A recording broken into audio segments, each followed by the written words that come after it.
In this slide, we are going to learn about the effect of designation of a geometric entity as a contact or a target on the contact simulation. Correct identification and designation of the contact and the target surface pairs is important. This ensures that the physics of the problem is correctly simulated and the solution difficulties are prevented. Consider an example shown in left side figure. There is a large contact surface with a coarse mesh. There is a small target surface with relatively fine mesh. As we have seen in the last session, contact-related calculations are carried out only if the target elements are within the pinball radius of the contact. If the target elements are outside the pinball radius, no contact-related calculations are carried out. The contact pair is considered to have a far open status. The left side figure shows that the contact and the target surfaces penetrate each other. However, as no target element is within the pinball region of the contact, no contact is detected. The contact status is far open. This is an incorrect representation of the physics of the problem. In the second figure, the large and the coarsely meshed surface is represented by the target elements. Smaller and finely meshed surface is designated using the contact elements. Now, as the contact approaches the target, a contact is detected as the target elements come within the pinball region of the contact. All subsequent contact calculations are carried out. This is a correct representation of the physics of the problem.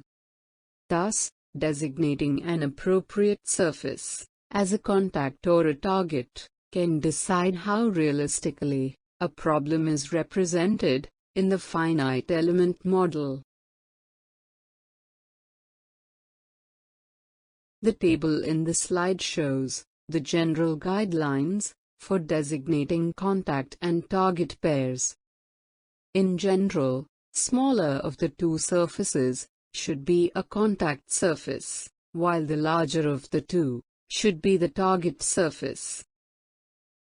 Softer of the two bodies should be a contact surface, and the harder of the two bodies should be a target.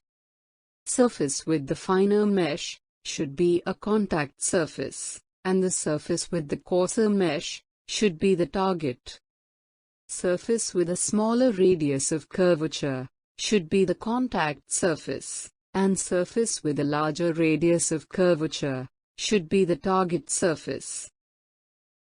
Convex surface should be a contact surface, and a concave surface should be the target surface.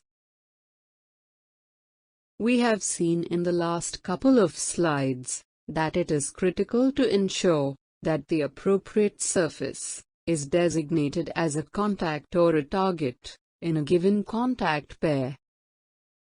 To further simplify the contact and the target designation, ANSYS provides the following three types of contact pairs.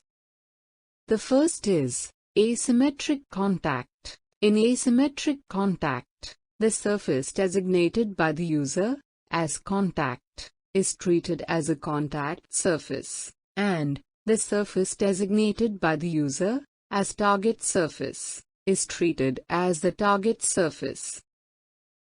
All contact-related calculations are done on the surface designated as a contact.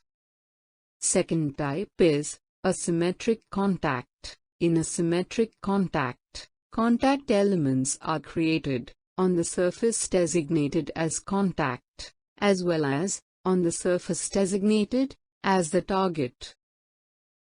Similarly, target elements are also created on both the surfaces. Thus, between the two surfaces, there are two contact pairs. Symmetric contacts help when contact calculations are required on both the surfaces.